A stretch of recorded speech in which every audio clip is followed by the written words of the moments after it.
So hello good people of the internet, it is Tommy Kelly once again, and this is another Patreon Q&A video, the July 2017, and we have a couple of questions, so we'll see how it goes. Let's get straight into it though.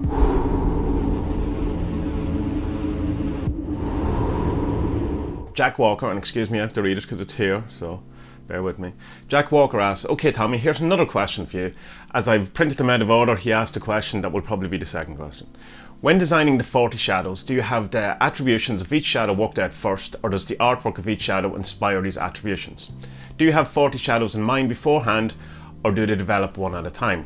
Well, I have a general idea, an overall idea of what the whole thing will be, and it'll be, the shadows will be done in pairs. So it'll be like a victim and a hero, or rich and the poor, intelligent, unintelligent, and I have to work out all those what those proper labels and words would be.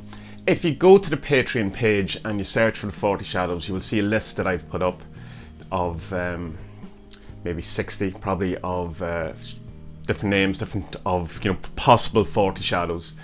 And so no, I don't know exactly what the 40 shadows will be, and I don't want to, because when I was doing the 40 servants, I tried my best to stay out of the way of it and let it, not channel it, that's not what it was, but let it come through me. In the same way when you're a writer, you let the characters speak for themselves. You know, you have an idea of what's going to happen, but you let them do their own thing, and you get surprised about it as much as anyone. So with the 40 shadows, I want to allow room for that, so that they can develop or come out in the way they feel they want to, or just not to impose my ideas or restrictions on it. Even down to the name, the 40 shadows might not be what it ends up being. That's just seemed like a good name to have it fit in with the 40 servants, which mightn't be a good thing. Maybe I need to separate that totally and have something completely different. There is an issue then with that, because the first guy, the analyst, yeah, that seems to focus okay, maybe it doesn't. Being that he is kind of like the go-between, or a word that I can't think of right now. In the same way the saint was in the 40 servants, like an in-between, or even emissary without. But so that would mean that there would be 39 shadows and an analyst or a counsellor or whatever he turns out to be. So that's not balanced, that needs to be balanced as well.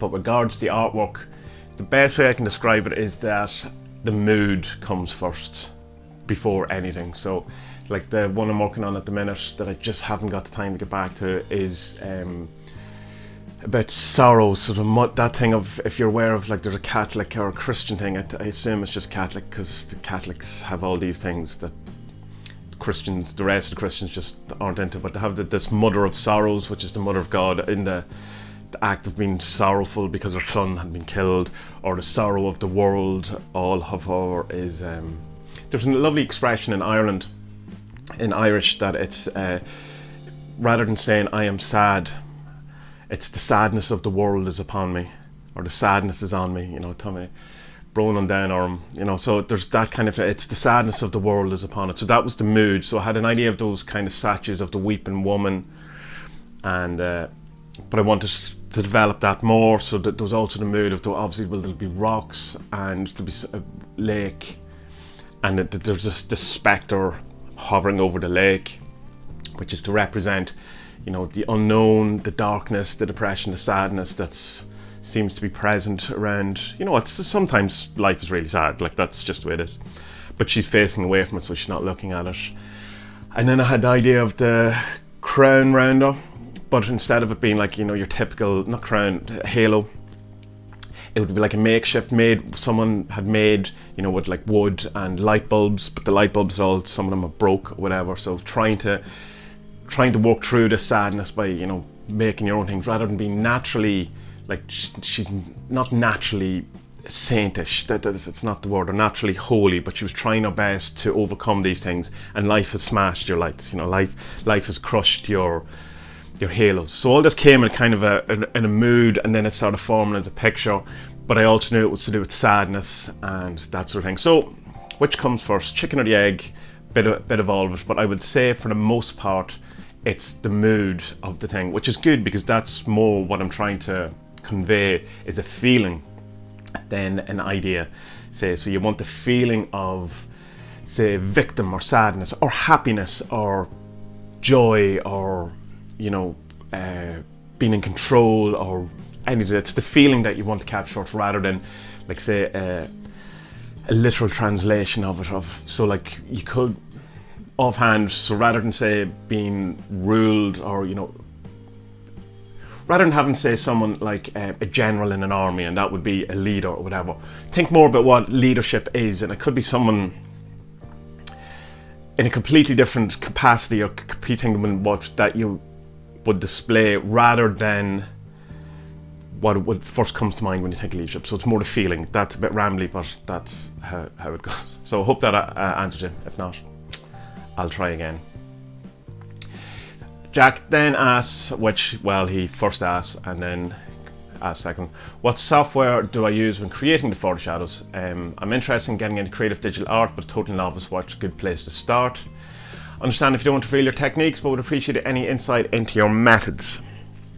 Well, I use a number of things, but predominantly I use Clip Studio Paint, which used to be called Manga Studio, and I've used that since I don't know, at least 6-7 years, maybe more, 8 years. It was Manga Studio 3 when I first came across it, and it's basically for drawing comics and stuff like that. So there's a lot of the program that if you're just drawing art that you probably won't use, like panels and text bubbles and the thing, but it's just brilliant for actually drawing or colouring or any of those things. More than Photoshop. I never felt comfortable drawing in Photoshop. It's just not, I don't know, it just does, there's a completely different feel to it, and it's not nice. It feels very flimsy because, of course, it's not a drawing program, Photoshop. It's a photo manipulating tool. And then I never really got into Illustrator because that was just all vectors, and vectors are kind of matched. So if you draw a line, rather than it being a line, which is what raster is, so it's just, you're basically drawing a line of paper. If you're doing it in vectors, it's just a mathematical equation represented as a line. So you can change all that later on, but it changes the way you draw, and I don't like that. It kind of makes things too exact in many ways, and there's stuff that you can't. I can't do in vectors, and you can if you spend a lot of time with it. But I'm just going, no, I'm just going to stick with what I know. And the great thing about Clip Studio is that it also has vector parts. So the parts that I need and want very exact lines and very smooth things I can use in Clip Studio, and I can also use the raster stuff if I just want to draw like I'm drawing. For references and stuff like that, I use a lot of photo reference. I also, if there's a real tricky pose, I'll either take a photo of myself in that pose or use something like DAZ 3D, which is a 3D modeling program where you have like full bodies, male, female, you can put clothes on them and you can, you know, pose them in whatever way you want, put different lights in them or whatever. So I've used that a lot as well. But it can be less lifelike, strangely enough, because it's not lifelike than a photo, because it's just, you know, mannequins, same as if you were drawing from, you know, the artist mannequin things. So yeah, if you're starting out, I would still suggest Clip Studio, because you can get it on sale for like $50 if you keep an eye out for it. Photoshop and Lightroom's like $10 a month or something like that. But there's other ones. There's GIMP is free, and I'm sure there's Sketchbook Pro, I think it's free, not sure, but yeah, loads of stuff out there. But the thing is, just to start drawing, just doing it. Don't worry too much about your stuff you use and other programs, whatever. Just find something to start, or even just draw on paper. That's the best, you know. Every day, draw every day. So hope that helps, and yeah, good luck. So new questioner, it's Johnny Feeble, and Johnny wants to know about my work with Saint Cyprian. Well, as you can see behind me, and it's a bit dark because of the way I have this set up, this is my Cyprian altar. And every day gets candle and prayer, and the prayer is, Salve, most holy Saint Cyprian, I beseech you as my patron, may you work upon me and keep me steady, may you lend me your powers. As I take you on as teacher, tutor and tata, bless my house and my life. As you close the eyes and mouths of my enemies, may my eyes double in vision, as my enemies will be doubly blind. Great one, blessed one, most holy Saint Cyprian, I beseech you as my patron, I beg and pray, heed my call. So every morning, gets the candle and I say the prayer. And then I offer incense and whatever as it feels. And of course I had my pilgrimage to Romania to see his relics and stuff like that. I haven't actually asked him for anything, or I haven't tried to work with him in getting anything. I'm just more interested in trying to develop some sort of relationship with him rather than going in there and going, hey, can I have some stuff? Number one, I don't really need any stuff at the minute, to be honest. And two, a mistake I made when I was doing my ancestor work all those back was like trying to judge the success of my ancestor work by what I was getting out of it rather than what it should be, which is honouring and respecting and remembering the people who've gone before you and learning from their mistakes, not mistakes, but their experiences or whatever, rather than going, come on, get me stuff. So that was a mistake I made with the ancestor stuff that I don't want to do with the Cyprian work. So it's just more kind of getting to know him, getting offerings, trying to build up a relationship and seeing where that's going. So that's been ongoing for a couple of months at this time, and I'm in no rush or hurry to pursue that. I have done some sigil stuff, actually, now that I think of it, with him through the Gordon Mites course on runesoup.com, where he was kind of like the intercessory or the intermediate between to getting your prayers heard by the higher beings, whatever. And there is a prayer about that that Jason Miller has, I think, on his website, and it's about take your prayers and they become your prayers and then become more powerful or whatever. So applying that to sigils and stuff, and behind and on the roof, on the top of the altar, I had all my sigils or whatever, and I was keeping them. But what I find with sigils is that if I keep them, it muddies things. So there eventually comes a point where I just have to get rid of them all. So I took them all down, and I haven't done any sigils since, and that's probably 2 months ago. So my work with him, just trying to get him home, just trying to, every day. Same as my the planetary days. There's a planetary prayer every day. They get offered incense, and I'm going to be back working with Big G here. He gets his own altar again. I had a number of altars around the house, and I just kind of put them all together, but there's still the big statue still in the living room, and there's a big statue outside at the front door, guarding, keeping all the people away. And but yeah, get back into my chanting with Ganesha and that. So you didn't ask about Ganesha, but they're behind me, so they seem kind of relevant. Okay, so William Updike asks, care to share the top 3 arcane books you consider to be most important? This is actually going to be a theme of an upcoming podcast, where someone asked me, why don't you do a podcast on your 5 holy books? And I couldn't come up with 5, so 3 is a good number. So I'll talk about them in the podcast, but I would say offhand that my 3 would be something by Stuart Wilde. Let me see, I had these. Probably Advanced Magic for Beginners. I suppose it's different. What has informed me compared to what would I recommend? I'd definitely recommend Advanced Magic for Beginners by Alan Chapman and the Blood of the Saints trilogy books, and probably Infinite Self or The Force or the Quickening by Stuart Wilde. And let me see, all the books I've read, and I can't think of.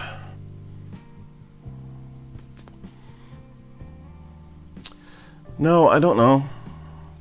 Read the Necronomicon. I don't know. I will, but I will get my thoughts together on that and have more concise and actual proper answers for my top 5 holy books, which will probably come from more the point of the 5 books that informed me most rather than ones that I would recommend. So watch out for that podcast, William. Is there a card that tends to appear more frequently to you? Not your favourite card, but rather most encountered card? No. I don't think so. There's nothing that jumps out at me as I think of that. The Healer comes up a lot because I use that a lot, because lots of people get sick, and I never get sick, and this year I've been sick kind of twice. Now, I don't get sick for long periods of time. If I get it like a cold or something, I get it really intensely for a few hours and then it goes away. But twice this year I've been sick, which I'm not impressed about at all. So I've used the Healer in that, but that's consciously using the Healer. When I was first starting to get into tarot, all those years ago, I would always get the Devil card, like always, not kind of, I'd get it a lot. Every time I do a reading, the Devil card would be in it. but there's nothing like that has really translated. Oh, and when I was getting into runes, the Gabo rune came up nearly every day for like 30 days when I was doing my rune of the day or reading of the day, when I was learning the runes. But with the 47s, nothing really comes up. But I don't do a card a day or anything like that. I don't do a lot of divination with it either. So no, there's nothing that comes to mind that jumps out that is a card that I see most. Sorry. What was the first card you designed and the last? The last card I designed, I'm pretty sure, was the Conductor. I remember that being, mightn't have been the one that I finished, but it was the last one that I worked on, and towards the end I might have then went back to some others and augmented them, but it was the last one. There was going to be another one called the Loyal, which was a dog thing that just didn't work out, whatever, which I may have done after the Conductor. But yeah, pretty sure it was the Conductor was the last one. Can't think anything after. The first one would be the Carnal's probably the oldest one, because it originally comes from 2010 from Road Crew for Sale. So that's probably the oldest one. But I'm not sure if I took that as being part of the 47 straight away. So I don't know. I would say that, yeah, the answer would be then that the Carnal is the one I did first, I physically drew first, because it was from 7 years ago. And then the Conductor would have been very much near the end when I was putting the deck itself together. Yeah, I think so. And that's all the questions. So that was pretty quick this time, and I hope you got something out of it. And maybe next month we can, if you don't necessarily have a question, you can give me a theme, or point me in a direction to yap at for a while. But yeah, enjoy those questions, good questions, and hopefully I'm going to have more artwork for you in the 40 Shadows soon.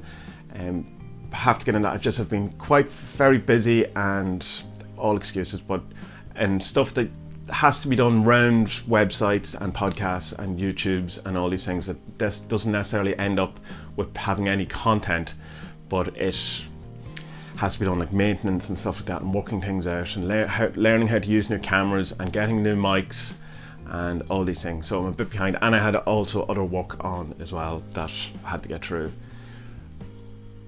It's all good things. I was just trying to make some sort of excuse why I haven't had more stuff on the 40 Shadows for you all to see. So that's it, and check out, if you're watching this from a non-Patreon point of view, when it goes on YouTube, check out adventuresfromweebly.com, the40servants.com. Come see me on Facebook, on Twitter.